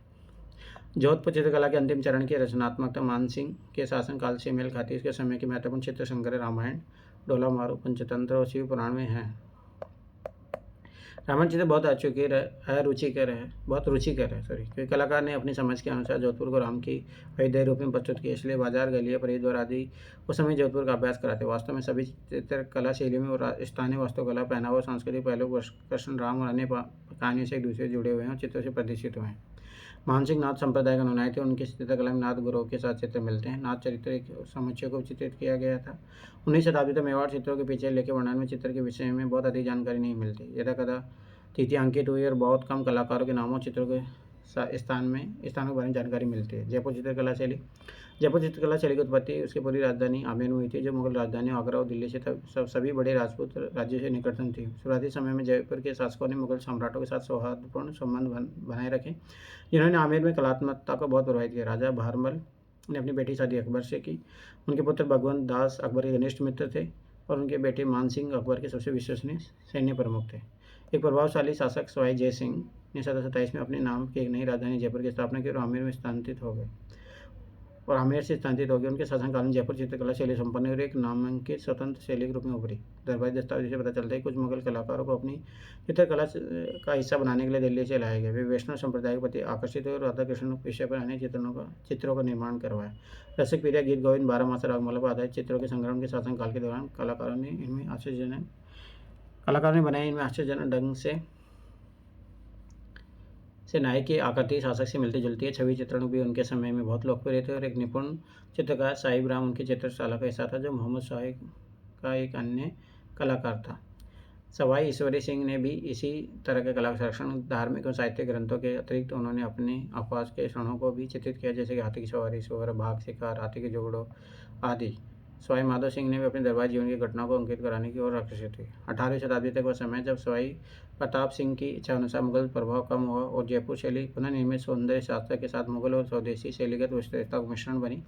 जयपुर के लिए दूसरा संपन्न काल तो प्रताप सिंह ने 50 कलाकारों को नियुक्त किया। वे एक विद्वान कवि, बहुसर्जक, लेखक और कृष्ण के उत्साही अनुयायी थे। उस समय में शाही छवि चित्रण और दरबारी शान शौकत को प्रदर्शित करने वाले चित्रों के अलावा साहित्य को धार्मिक विषय जैसे गोविंद, रागमाला, भागवत पुराण आदि विषय को नए सिरे से प्रोत्साहन मिला। कई स्थानों से छापकार भी अनेक चित्रों को प्रतियां बनाई गई। 19वीं शताब्दी घर में सोने को प्रचुर मात्रा में प्रयोग हुआ, जयपुर में बड़े आकार की आकृति और जीवन आकार के छवि चित्रों का निर्माण हुआ है। अब देखो मैं फिर बार बता रहा हूँ, कोई पीटी में मेंस में अभी ऐसा कुछ ज़्यादा क्वेश्चन नहीं मिले हैं। तो मेंस के एक मैं सिलेबस को बताता हूँ। भारतीय संस्कृति प्राचीन काल से आधुनिक काल तक की कला के रूप में साहित्य और वास्तुकला के मुख्य पहलू। तो कला ज़्यादा इंपॉर्टेंट वास्तुकला है, साहित्य है, कला के रूप है, तो यही यूपीएससी पूछता भी है। मध्ययुगीन काल में भागवत पुराण के भगवान कृष्ण के जीवन, उनके लीलाओं के विभिन्न दृश्यों के दर्शाते चित्र कलाकारों के लोकप्रिय विषय रहे। राष्ट्रीय संग्रहालय नई दिल्ली में संग्रहित चित्र कृष्ण द्वारा दानव सप्तासुर के वध को दर्शाता है। भागवत पुराण के पृष्ठ मालवा शैली के विशेष उदाहरण है, जिसमें सतह को बड़ी सावधानीपूर्वक विभाजित किया गया और प्रत्येक भाग में एक घटना के अलग अलग दृश्य अंकित किए गए। इनमें एक में कृष्ण के जन्म के बाद नंद और यशोदा के घर आयोजन उत्सव का दृश्य अंकित है। पुरुष और स्त्री नाच गा रहे हैं। निचले भाई ऊपरी भाग में आनंदित अभिभावक नंद एवं धर्मार्थ को यशोदा गतिविधि में व्यस्त है। ब्राह्मणों शुभचिंतकों को मध्य भाई और एकदम गाय में बछड़े का दान देते हुए दर्शाया गया। बहुत सा स्वादिष्ट भोजन तैयार किया जा रहा है। मध्य भाग में स्त्रियाँ बाल कृष्ण की नजर उतार रही है। ऊपरी भाई और कथाकांत में कृष्ण द्वारा दानव सप्तासुर को अपने पैर द्वारा मारकर मुक्ति दिलाने से होता है। मारू रागनी मेवाड़ के रागमाला चित्रों का संग्रह विशेष रूप से बहुत महत्वपूर्ण है। इनमें से एक चित्रण में इसमें कलाकार या संरक्षक स्थान और चित्र के दिनांक के बारे में निर्णायक दस्तावेजी साक्ष्य दिए गए। मारू रांगनी से संग्रह में एक जो राष्ट्रीय संग्रहालय नई दिल्ली में संग्रहित है चित्र पर पाए गए अभिलेख का प्रारंभिक हिस्सा मारू रांगनी का प्रतिनिधित्व करते हुए मारू को राग श्री की रांगनी के रूप में वर्गीकृत करता है और उनकी शारीरिक सुंदरता उनके प्रिय पर के प्रभाव को वर्णन करता है। यह अगला भाग जो पढ़कर मनोरंजक लगता है। 1685 वर्षोवद राणा श्री जगत सिंह राजेंद्र उदयपुर मध्ये लिखतम चितारा साहिब देना बचन हाय रना रामा। संवत 1685 वर्ष में 1628 ईस्वी है और साहिबदान को चितारा कहा गया है जिसका अर्थ है वह जो चित्रित करता है और चित्रण कार्य का लिखितम कहा गया है जिसका अनुवाद लिखा हुआ क्योंकि कला का लक्ष्य चित्र में लिखे पद के समतुल्य चित्र प्रस्तुत करना था। मारू को राग सहचरी के रूप में जाना जाता है क्योंकि क्षेत्र के लोकगीतों और मौखिक परंपरा में डोला मारू गीत गाथा को लोकप्रिय गहरी पीठ बनाए हुए हैं। यह डोला नाम के एक राजकुमारी मारू की कहानी है जिन्हें एक साथ होने के लिए कई संघर्ष से गुजरना पड़ा। कहानी का आधार प्रशिक्षण पीड़ा अमंगलकारी रिश्तेदार युद्ध दुखद दुर्घटनाएं चित्र में उन्हें ऊँट पर बैठकर भागते हुए दर्शाया गया। राजा अनिरुद्ध सिंह हाडा अनिरुद्ध सिंह भाऊ सिंह का उत्तराधिकारी का था। रोचक दस्तावेज साक्ष्य के साथ इनके समय की चित्रकला के कुछ उल्लेखनीय अवशेष बचे हैं। 1680 ईस्वी में कलाकार तुलसी राम द्वारा चित्रित अश्वारोही अनिरुद्ध का चित्र बहुत प्रसिद्ध है। ये कलाकार गति की अवधारणा और एक घोड़े गति का प्रतीक है जिसे अगर भूमि के प्रतिपादन पूरी तरह उपेक्षा करके दर्शाया गया। घोड़े की हवा में इतना तेज दौड़ते हुए दिखाया गया कि जमीन दिखाई नहीं देती। इस प्रकार के चित्र आज भी कथाओं में चित्रित है। चित्र के पीछे तुलसी राम राजकुमार अनिरुद्ध सिंह के नाम अंकित है लेकिन सामने राव 76 साल के छोटे पुत्र भरत सिंह का नाम अंकित है। कुछ विद्वानों का मानना है कि चित्र भरत सिंह का प्रतिनिधित्व करता है जबकि ज़्यादातर लोगों की राय है कि सिंहासन पर बैठने से पहले युवा अनिरुद्ध सिंह को दर्शाता है। ये चित्र राष्ट्रीय संग्रहालय नई दिल्ली में संग्रहित है। चौगन खेलती राजकुमारी इस चित्रकला में कलाकार दाना द्वारा राजकुमारी को अपने साथियों के साथ चौगन पोलो खेलते दर्शाया गया जो कि मानसिंह के शासनकाल में जोधपुर की चित्रकला का प्रतिनिधित्व करती है। संभावना है कि मुख्य दरबार से भी हो सकती है और नहीं भी क्योंकि कई शैलियों और शैलीगत प्रभाव इसमें सब प्रकट होता है। जैसे चिश्ते को चित्रित करने में मुगल प्रभाव दिखता है।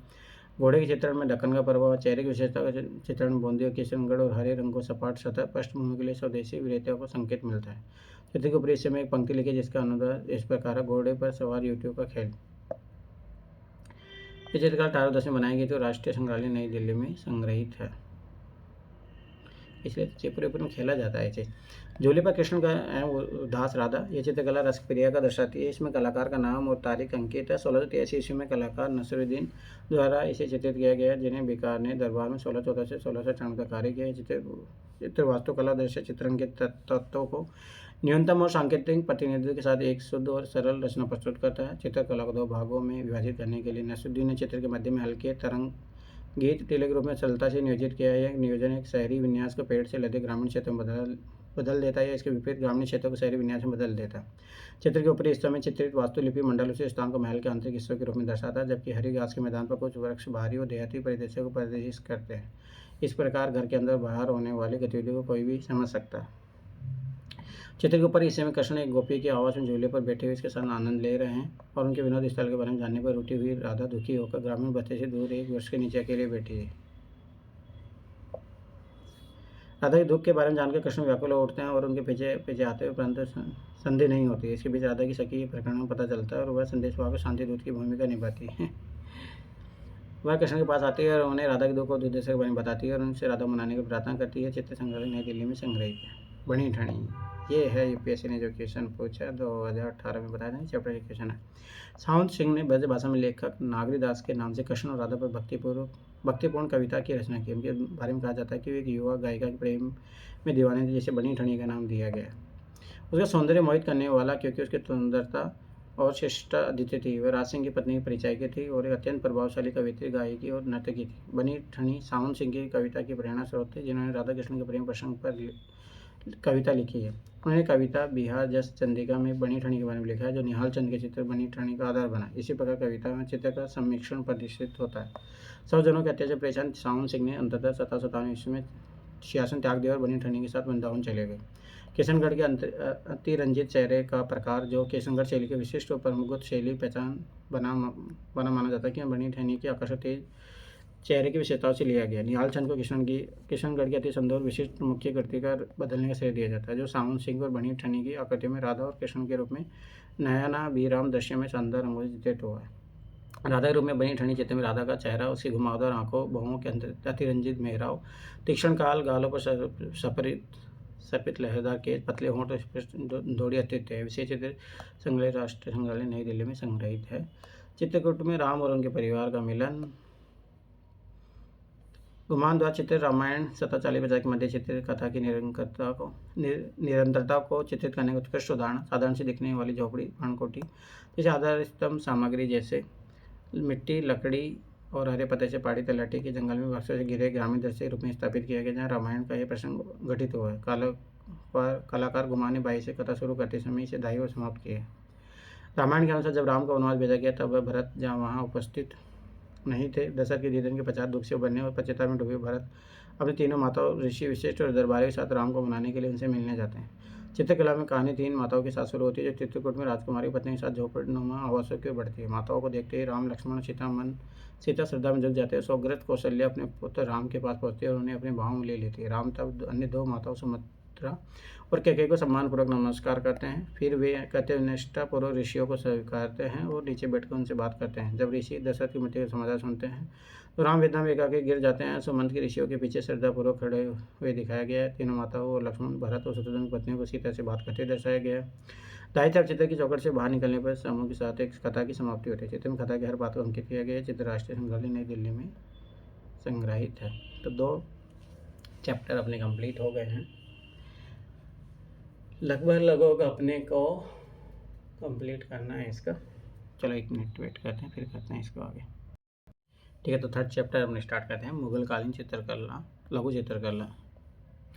मुगल चित्रकला लघु चित्रकला शैली है जो 16वीं शताब्दी और 19वीं शताब्दी के मध्य तक भारतीय उपमहाद्वीप में विकसित हुई। यह चित्रकला परिष्कृत तकनीकी और विषय वस्तु की विविधता के लिए जानी जाती है। मुगल चित्रकला ने कई परिवर्तित चित्रकला शैलियों और भारतीय चित्रकला शैली को प्रेरित किया, जिसके कारण भारतीय चित्रकला में मुगल चित्रकला शैली का एक विशिष्ट स्थान है।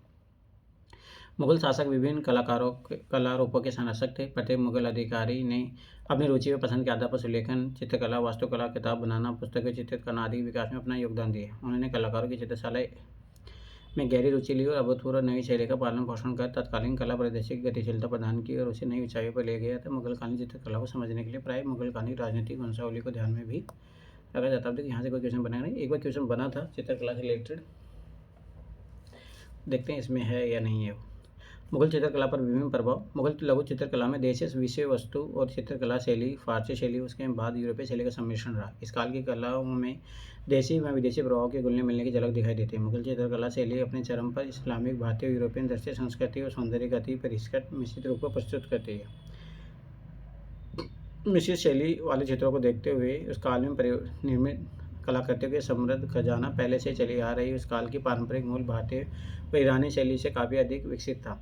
इस शैली के महत्व उसके संरक्षकों के उद्देश्य प्रयास में इसके कलाकारों के बेजोड़ क्षमता में निहित है। यह द्वितीय चित्रकला शैली कलाकारों, कला संरक्षकों के दोनों के दार्शनिक विचारों, अभिरुचि, विश्वासों, सौंदर्य बोध की कलात्मक अभिव्यक्ति है। मुगल दरबार में कला अधिक औपचारिक हो गई क्योंकि वहाँ कार्यशालाएँ थी। कार्यशाला में ईरान से बुलाए गए चित्रकार भी शामिल होते थे, जिसके परिणाम स्वरूप विशेष रूप से अपने आरंभिक वर्षों के दौरान मुगल चित्रकला शैलियों में भारतीय व ईरानी चित्रकला शैलियों का अति सुंदर सामंजस्यपूर्ण मिश्रण हुआ। मुगलकालीन चित्रकला की श्रेष्ठता भारतीय और ईरानी दोनों मूल के चित्रकारों द्वारा उनकी अलग अलग चित्रकला शैलियों की विशेषताओं का विवेकपूर्ण मिलान करने से ही उपलब्ध हो सके। इन चित्रकारों ने मुगल शैली के निर्माण और उसे कलात्मक शिखर तक पहुँचाने में भरपूर योगदान दिया है। मुगल चित्रकला में सुलेख चित्रकार जिलसाद मची सोना फेरने वाले होते थे। समय के महत्वपूर्ण आयोजनों के विवरण, हस्तियों और शासक की रुचिया चित्रों में दर्ज किए जाते हैं। चित्र सिर्फ शाही परिवार के सदस्यों को देखने के लिए होते हैं। ये चित्र प्रायः शाही व्यक्तियों की बौद्धिक व मानसिक संवेदनशीलता के अनुकूल चित्रित किए जाते थे। चित्र पांडुलिपि और एल्बम के भाग होते थे। भारत में कला और चित्रकला की परंपरा की समृद्ध ऐतिहासिक जड़ों के बारे में हम पहले के अध्याय में पढ़ चुके हैं। भारत के सुप्रसिद्ध मुगल चित्रों के विकास के कई चित्रकला शैलियों के आपसी आदान प्रदान के संदर्भ में देखा जा सकता है। इनमें प्राक मुगल शैली, भारतीय व ईरान की कई समकालीन चित्रकला शैलियों का समावेश था। इस प्रकार मुगल चित्रकला शैली का विकास एकाएक नहीं हुआ है, बल्कि उसे उस समय मौजूद विभिन्न कलारूपों में शैलियों के प्रत्यक्ष मेलजोल के कारण यह परिलक्षित हुई है। मूल भारतीय व मुगल चित्रकला शैली एक साथ विद्यमान थे। दोनों ही चित्रकला शैलियों ने एक दूसरे को प्रभावित किया और एक साथ घुल मिल गई।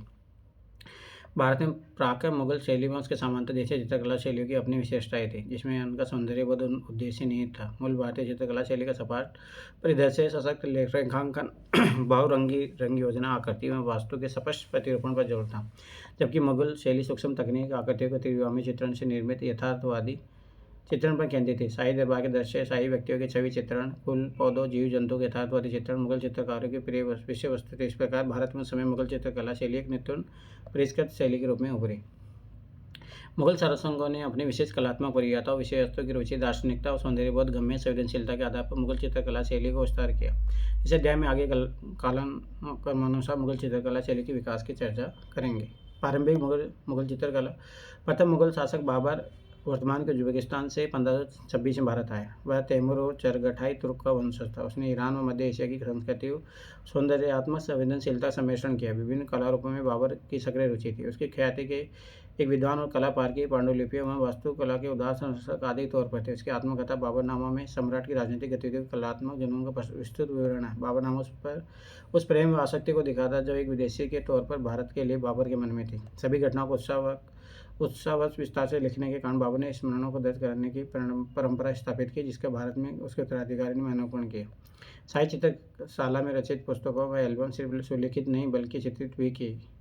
ये बहुमूल्य पुस्तकें संग्रहित की और शाही परिवार के अन्य सदस्यों को भेंट की गई, जो उसके योग्य और उनका महत्व समझते थे। छवि चित्रण के बाबर की गहरी रुचि का जिक्र उसके स्मरणों में मिलता है। उसके स्मरण में चित्रकारों को लेख के बीच बेहजात का जिक्र आता है। बेहजात के चित्र सुंदर होते हैं, पर वो चेहरों का उत्तम चित्रण नहीं करता है, बल्कि दोहरी ठुड्डी वाले चेहरों की काफ़ी लंबी करके दाढ़ी का आकर्षक चित्रण करता है। बेहजाद ईरान की चित्रकला शैली का मुख्य चित्रकार था, तो ये थोड़ा याद रखना। हेरात वर्तमान अफगानिस्तान में स्थित उत्कृष्ट संयोजन और आकर्षक रंग छटा के लिए जाना जाता है। चित्रकार के तौर पर शाह मुजफ्फर का जिक्र भी आता है, जिसे बाबर के सजा के आकर्षण चित्रण करने वाले उत्कृष्ट चित्रकार मानता था। हालांकि बाबर को भारतीय भूमि पर ज़्यादा समय रहने का अवसर नहीं मिला और जल्दी इसकी मृत्यु हो गई। उसके उत्तराधिकारी ने भारत को अपनाकर उस पर शासन किया। बाबर का पुत्र हुमायूं 1523 में भारत शासक नियुक्त किया और दुर्भाग्यवश प्रतिकूल राजनीतिक स्थिति की वजह से उसके जीवन में काफ़ी उतार चढ़ाव हुआ है।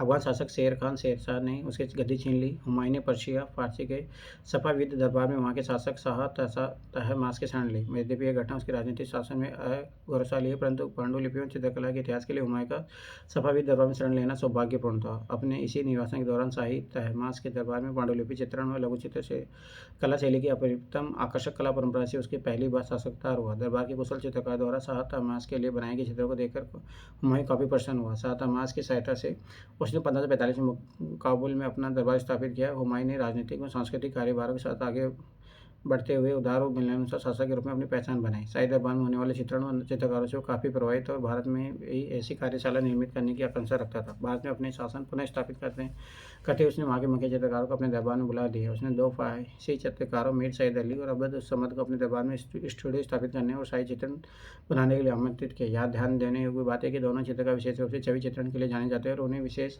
सम्मान प्राप्त था। पुस्तक प्रेमी विवेकशील हुमायूं का शासनकाल चित्रकला और सुलेख कला के जोरदार संरक्षण के साथ शुरू हुआ। उसके शासनकाल से हमें बहुत स्पष्ट चित्रण और लिखित दस्तावेज मिलते हैं, जो इस तथ्य के प्रमाण देते हैं कि हुमायूं की कलात्मक संग्रह में शाही चित्रशाला बनाने में गहरी रुचि थी। यह हुमायूं की कलात्मक अभिरुचि का संकेत देता है। इसके साथ ही उसके कला पार की व्यक्तिगत झलक भी देखते हैं। उसने निगार खाना चित्र की कार्यशाला स्थापित किया, जो उसके पुस्तकालय का हिस्सा था।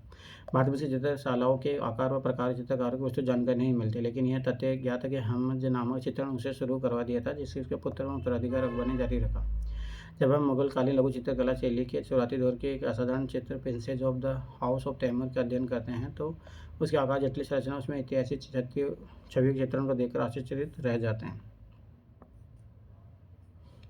ये चित्र सफावी चित्रकार अब्द उस समद द्वारा कपड़े पर जलीय रंगों से चित्रित किया गया। शाही परिवार के संबंधित संग्रह में संरक्षित चित्र में आने वाली विभिन्न कला के मुगल वंशियों की मूल छवि चित्रित की गई है। हुमायूं काल में चित्रित 3 चित्र पर दोबारा बनाए गए अकबर, जहांगीर और शाहजहां के चित्रण में काफ़ी समानता लिए हुए मुखर है। खुले परिदृश्य वाले चित्र, जिनमें पेड़ पौधे, जीव जंतु, शाही शादी, मुगल वंश के पूर्वजों का चित्रण किया जाता था, उसका अनुकरण हुमायूं के बाद भी जारी रहा। हुमायूं इस प्रकार के चित्रों का संरक्षक थे। इन चित्रों का प्रारूप, विषय वस्तु, आकृति और रंग संयोजन पूरी तरह भारतीय शैली में होते थे।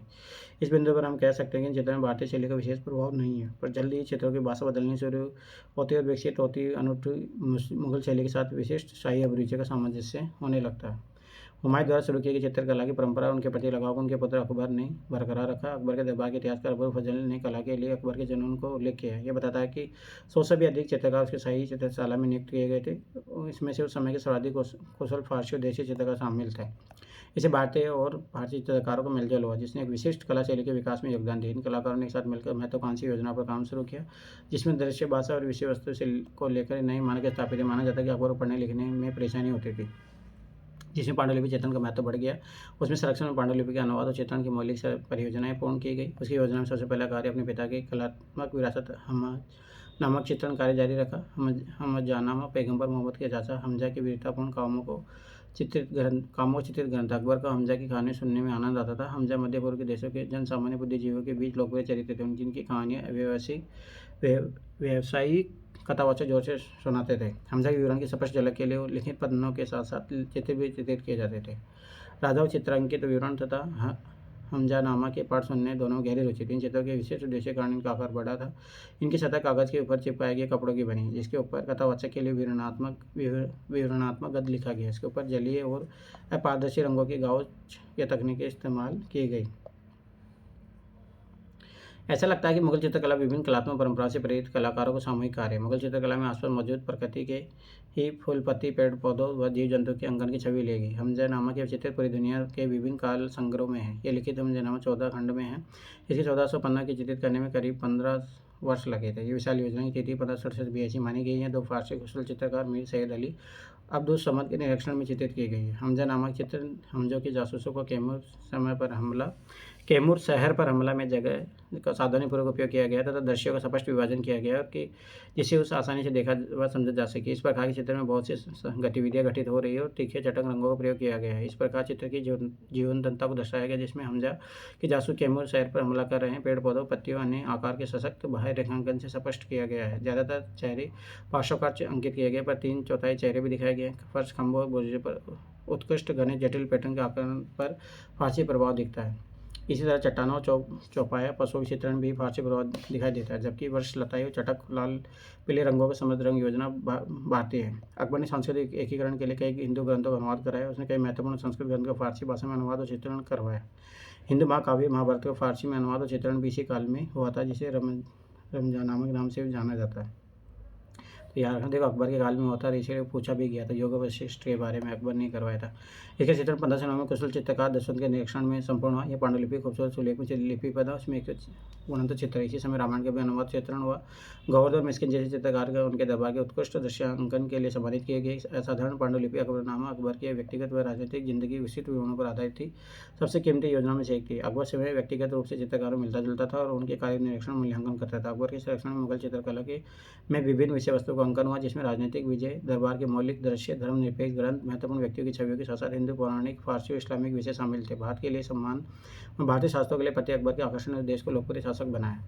अकबर के दरबार में यूरोपवासियों के आगमन से उस समय के चित्रों में वास्तविकता की ओर झुकाव देखने मिलता है। संदर्भ में मेडोना एंड चाइल्ड 1580 आरंभी मुगल शैली का महत्वपूर्ण चित्र जो अपारदर्शी जलीय रंगों से कागज पर चित्रित है। मेडोना यहाँ एक असाधारण विषय है, जो कि बाइजेंटाइन कला, यूरोपीय शास्त्रीय कला और इसके पुनर्जागरण का मुगल चित्रशाला तक लाती है। यहाँ है जहाँ रूपांतरित होकर पूरी तरह एक अलग भूदृश्य में परिवर्तित हो जाती है। वर्जिन मेरी शास्त्रीय तरीके से सुचित है। माँ और बच्चे के बीच का गहरा लगाव यूरोपीय पुनर्जागरण के मानवतावादी दृष्टिकोण से प्रभावित है। शिशु की शारीरिक संरचना कुछ अन्य विवरण जैसे पंखा, आभूषण आदि पूरी तरह भारतीय परिवेश से जुड़े हैं। अकबरी कला में रुचि से प्रेरित कई अन्य अधीनस्थ शाही दरबार ने भी इस शौक को अपनाया। अभिजात्य परिवारों के लिए कई उत्कृष्ट चित्र निर्मित किए गए, जिन्होंने मुगल दरबार की चित्रशाला की अनुकृति करने की कोशिश की और क्षेत्रीय रस्म में विशिष्ट विषय दृश्य प्रस्तुत किया। अकबर ने मुगल चित्रकला शैली के नए मानक बनाए। उसने एक अनौपचारिक ढांचा बनाया, जिसके उसके पुत्र जहांगीर 1627 ने एक नई ऊंचाई प्रदान की। शहजादे सलीम जहांगीर ने बहुत कम उम्र में कला में रुचि लेनी शुरू कर दी। अपने पिता अकबर के विपरीत, जिन्होंने राजनीतिक और धार्मिक महत्व के ग्रंथों पर पांडुलिपि बनाने का काम किया, जहांगीर जिज्ञासु स्वभाव का था और उसने चित्रकारों को गहन निरीक्षण, उत्कृष्ट विवरणों के चित्रण के लिए प्रेरित किया। जहांगीर ने प्रसिद्ध चित्रकार अका रिजा और उसके पुत्र अबुल हसन को नियुक्त किया। अकबर की औपचारिक शाही चित्रशाला होने के बावजूद भी कला के शौकीन शहंशाह जहांगीर ने पिता के साथ साथ, याद रखना जहांगीर का ही क्वेश्चन पूछा था यूपीएससी ने, और ये भी शायद 2018 या 19 का क्वेश्चन है, आई थिंक 2019। साथ साथ अपने समय की भी चित्रशाला बनाई। इलाहाबाद से लौटने और मुगल शासन हासिल करने के बाद शहजादे सलीम को जहांगीर के नाम से जाना गया। जहांगीर का अर्थ है दुनिया पर कब्जा। जहांगीर के स्मरण तुल्य जहांगीर में कला में उसके गहन रुचि तथा वैज्ञानिक शुद्धता का विवरण है। इसके साथ ही चित्र में इसकी सर्वाधिक दिलचस्पी इसके लिए किए गए प्रयासों के विवरण है। इसके संरक्षण मुगल चित्रकला शैली ने उच्चतम दर्जे की वास्तविकता वैज्ञानिक शुद्धता हासिल की, इसलिए यूपीएससी क्वेश्चन पूछा था। मान सकते एक क्वेश्चन वहाँ से पूछा गया। उसके द्वारा किए गए प्रकृति और आसपास के लोगों चित्रण में उसकी जिज्ञासा और आश्चर्य की झलक मिलती है। अकबर की चित्रकला में जहाँ चित्र बहुत अधिक संख्या में निर्मित किए जाते थे, वहीं जहांगीरी चित्रशाला में एक ही चित्रकार की उत्कृष्ट गुणवत्ता के साथ कम संख्या में चित्र करने पर जोर दिया गया। मुरक्का चित्रों ने जहांगीर के संरक्षण में लोकप्रियता प्राप्त की। संग्रहित किए गए एल्बम में एक चित्र होते थे। चित्रों के हाथ से सुनहरे रंग या सोना मिश्रित रंगों से उभारे जाते थे। इन हाशियों में फूल पत्ती में कभी कभी मानव आकृतियां भी चित्रित रहती थी। अकबर के काल में प्रचलित युद्ध के दृश्य, छवि चित्रण, विवरण और कहानियाँ के आख्यान के चित्रण की जगह अब भव्य समृद्ध दरबार के दर्शकों सूक्ष्म विवरण व परिष्कृत चित्रण, अभिजात्यशाही छवियाँ, चारित्रिक लक्षण, फल पौधे और जीव जंतु के विशिष्ट अंकन ने ले ली। जहांगीर दरबार में आने वाले यूरोपीय व्यक्तियों द्वारा उसे उपहार में यूरोप की उच्च स्तरीय कला के चित्रों में सजावटी वस्तुएं भेंट की जाती थी। इस प्रकार अंग्रेज व्यापारियों के संपर्क में आने से जहांगीर यूरोपीय कला की ओर आकर्षित हुआ और अपने संग्रह में ऐसी अधिक वस्तुएं संग्रहित करने के लिए उत्सुक हुआ। कई ईसाई धर्म के धार्मिक उत्सवों के चित्र भी जहांगीर के दरबार में चित्रित किए गए। इस सांस्कृतिक और कलात्मक संशोधन के कारण यूरोपीय कला संवेदनाओं ने प्रचलित भारतीय रंग शैली के ऊपर अपना प्रभाव डालना शुरू किया, जिसके कारण जहांगीरकालीन कला ज़्यादा आकर्षक और जीवंत हो गई। चित्रों के संयोजन में स्थानीय गहराई व जीवन का स्वाभाविक चित्रण उच्च मापदंड बन गया, जिसे कला के संवेदनशील संरक्षण ने अपने जीवन काल में स्थापित किया।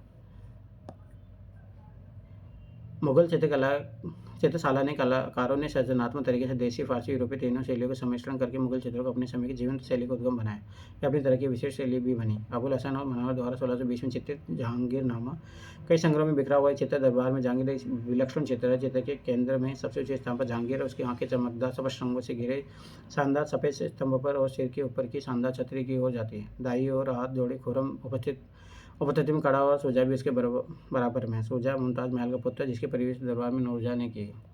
दरबारियों को उनके ओहदे के अनुसार स्थान दिया गया है। छवियों के सही और वास्तविक चित्रण की वजह से उन्हें आसानी से पहचाना जा सकता है। दर्शकों के बीच जाने माने अन्य कुलीन लोगों के साथ पादरी, पारसी, फादर फोर्सी मौजूद है। उनके नाम अंकित है, जिससे आसानी से उनकी पहचान की जा सकती है। हाथी घोड़ों की उपस्थिति इस आयोजन का अनुष्ठानिक बनाती है, जैसे जहांगीर के अभिवादन के लिए जुड़े हुए हाथ और झुके हुए चेहरे। जहांगीर का सोपन अबुल हसन द्वारा चित्रित किया गया, जिसे नादिर अल जमान किताब से नवाजा गया है, जिसका अर्थ है समय का आश्चर्य। यह सम्राट के सपनों का संदर्भित करता है, जिसमें वह फारसी सभावित सम्राट साहब बाज से मिलने गया, जिसके अध्ययन का कंधार क्षेत्र जिसे पानी कामना सम्राट जहांगीर रखते थे। शुभ सपन को चित्रित करने के लिए उसके बाद दरबारी चित्रकार अबुल हसन थे। चित्र में राजनीतिक कल्पना के कारण संयोजन में जहांगीर की उपस्थिति सबसे अधिक हावी है। जहांगीर से गले मिलते हुए फारसी शाह दुर्बल और दयनीय दिखते हैं। चित्र में राजा पृथ्वी पर खड़े हैं, उनके बीच में भारत और मध्य पूर्व का अधिकांश हिस्सा दिख रहा है। इसी चित्र में दो जानवर शांति से सो रहे हैं। हालांकि चित्र में मौजूद संकेत देखने वालों को आसानी से समझ में आता है, जिसमें शक्तिशाली सिंह पर जहांगीर और विनम्र बेड़ पर साहबबाज खड़े हैं। दोनों एक शानदार सूरज और चांद के सुनहरे दीप्त को साझा कर रहे हैं, जिसे दो पंखयुक्त दूतों ने थामा हुआ, जो मुगल दरबार के यूरोपीय कला और रूपांकनों बिंबों से प्रभावित होने का संकेत देते हैं। रेत घड़ी आवर ग्लास पर विराजमान जहांगीर का चित्र दरबारी चित्रकार का विचित्र रूप चित्रित किया गया है। ये सपन का जो है, ये रेत घड़ी के ऊपर चित्रित है, ये वाला है। ये चित्र 1625 में बनाए गए थे। इसमें प्रतिकारों सृजनात्मक उपयोग किया गया। चित्र में जहांगीर के दाईं तरफ कोने में चित्रकार को अपने महान सम्राट का चित्र भेंट करते हुए देखा जा सकता है। फारसी सुलेख चित्र का ऊपरी और नीचे का हिस्सा सुसज्जित है, जिसके पंक्तियों में वर्णित है कि इस दुनिया के शाह उसके सामने खड़े हो सकते हैं, क्योंकि जहांगीर को फकीर को रखना पसंद है। यह चित्र ऑटोमन सुल्तान के चित्र से मिलता जुलता है, जिसमें इंग्लैंड के राजा थे जेम्स प्रथम दाएं कोने में खड़े हुए सम्राट को उपहार पेश कर रहे हैं। जहांगीर चिश्ती दरबार के शेख हुसैन को पुस्तक भेंट कर रहे हैं। शाह हुसैन को शेख सलीम का उत्तराधिकारी है, जिसके सम्मान में अकबर ने अपने पुत्र का नाम सलीम रखा था। जहांगीर का पुत्र शहजादा खुर्रम शाहजहाँ के नाम से दिल्ली के ताज का उत्तराधिकारी बना। उसने सिर्फ राजनीतिक रूप से स्थिर साम्राज्य नहीं प्राप्त किया, बल्कि उत्कृष्ट कलाकार चित्रशाला को भी अधिकृत किया। शाहजहाँ ने कलाकारों को ऐसी शानदार कृतियाँ बनाने के लिए प्रेरित किया, जिसमें कल्पना और प्रलेखन का समावेश हो। स्वाभाविक और यथार्थवाद चित्रण के बजाय आदर्शीकरण और अधिक से अधिक शैलीकरण को वरीयता दी गई। उसकी देखरेख में बनी आकृति प्रभावशाली और उत्कृष्ट सौंदर्यीकरण पर केंद्रित थी, जो कि रत्नों से सुसज्जित जैसे रंगों, सही प्रस्तुतिकरण और जटिल छवि रेखांकन द्वारा बनाई गई थी। चित्रों में उच्च अवधारणाओं को बहुत प्रमुखता दी गई और बहुत सूक्ष्मता से ऐसे दृश्य रचे गए हैं, जिसमें एकल चित्र में बहुत से अर्थ बाहर आए। उनके समय में चित्रित चित्र में राजसी छवि निर्मित की गई, जिसमें हीरे जवाहरात के प्रति उनके अगाध प्रेम को दर्शाया गया। इसी छवि को वह अपनी बात छोड़ना चाहते थे। गौरवशाली उपाधियों के साथ ऐसे शाही शाही छवियों को चित्रित किया गया जो स्वयं सम्राट के व्यक्तित्व को दर्शाते हैं।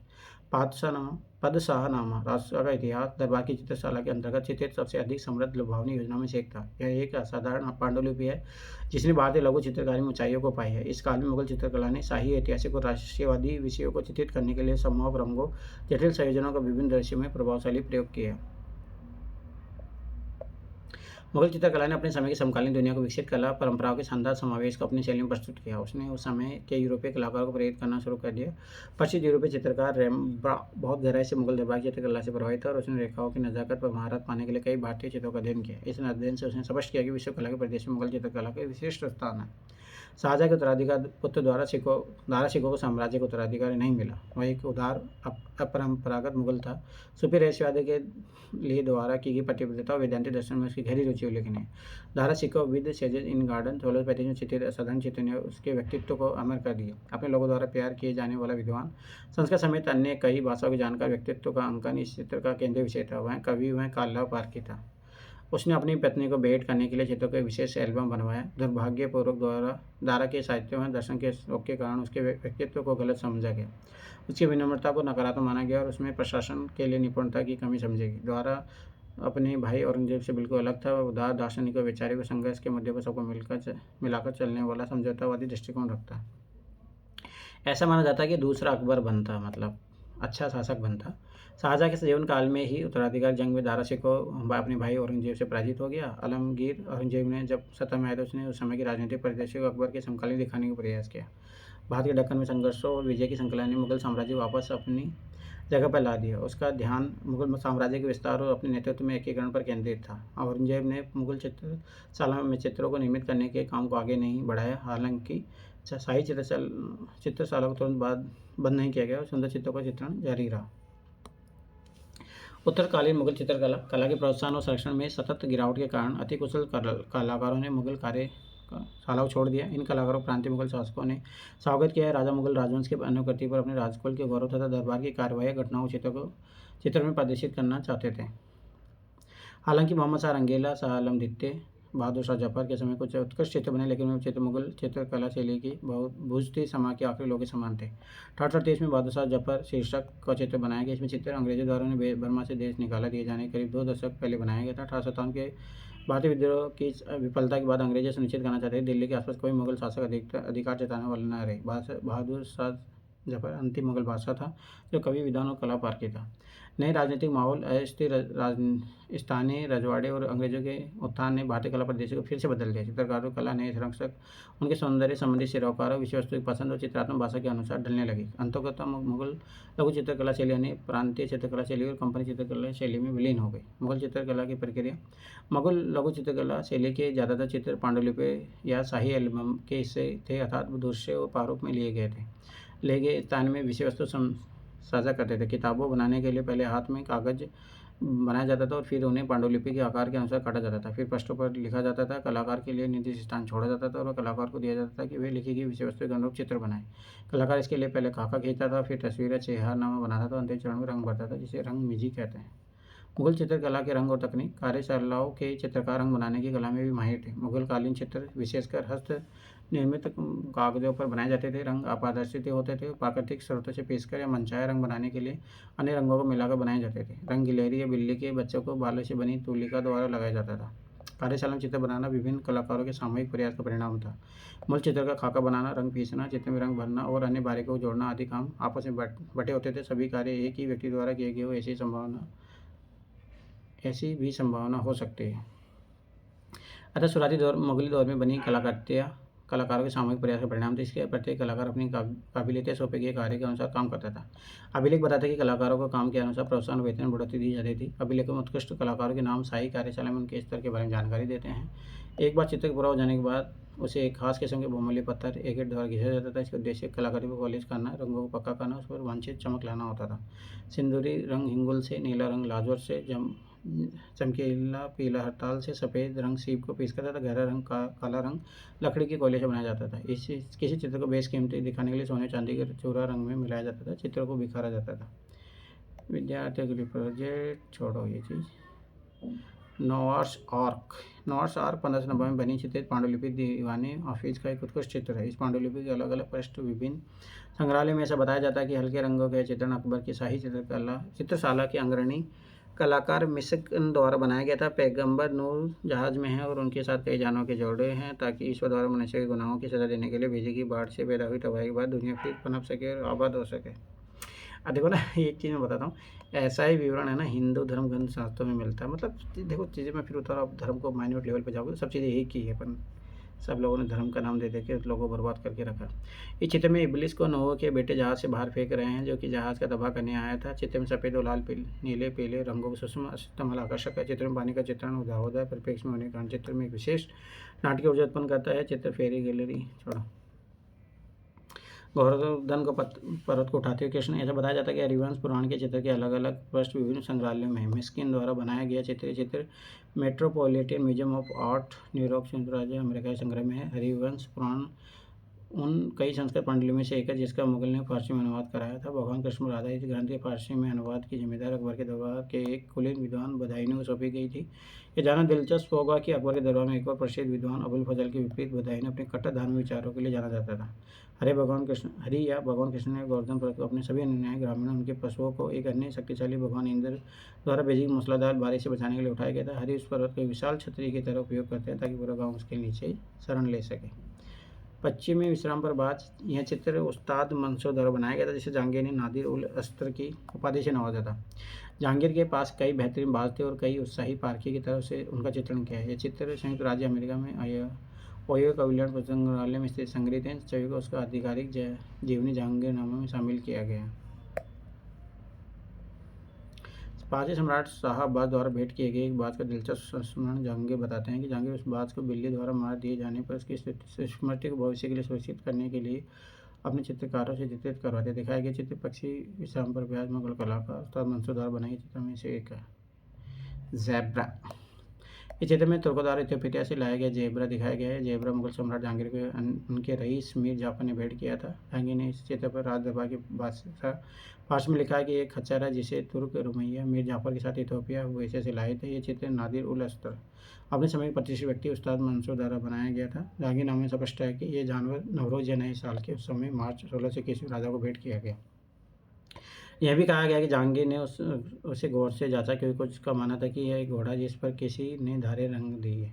जहांगीर से ईरान के शाह अब्बास को भेजने का निर्णय किया जिसके साथ वो पशु और पक्षी समेत कई दुर्लभ और विशेष उपहारों का आदान प्रदान किया करता था। ईरान का शाह भी बाद जैसे दुर्लभ उपहार जहांगीर को भिजवाता था। बाद में शाही एल्बम में जोड़ दिया गया। चित्र के किनारे पर अलंकरण शाहजहाँ के शासनकाल में किया गया। धारा सिक्कों की बारात, यह चित्र कलाकार हाजी मदीन द्वारा बनाया गया है। चित्र शाहजहाँ के काल का है जिसने आगरा में ताजमहल बनाया था। चित्र मुगल बादशाह शाहजहाँ के सबसे बड़े पुत्र दारा सिक्कों के विवाह को दर्शाता है। चित्र मुगल राजकुमार पारंपरिक शहर के साथ भूरे रंग के घोड़े पर बैठा है और उसके साथ उसके पिता शाहजहाँ जिसके सर के चारों तरफ एक चमकता प्रभामंडल है सफ़ेद घोड़े पर सवार है। बारात का स्वागत संगीत नाच उपहार और आतिशबाजी के साथ किया गया है। कलाकार ने भारत का बहुत ही सजीव चित्रण किया है। चित्र राष्ट्रीय संग्रहालय नई दिल्ली में स्थित है। देखो पटाखे वटाखे सब छूट रहे हैं। ये 3 चैप्टर कंप्लीट हो गए और अभी लगभग 5 चैप्टर और बचे हैं, तो 2 क्लास में अपन पेज को एंड कर देंगे। Thanks for watching. फिर मिलते हैं नेक्स्ट क्लास में अपन।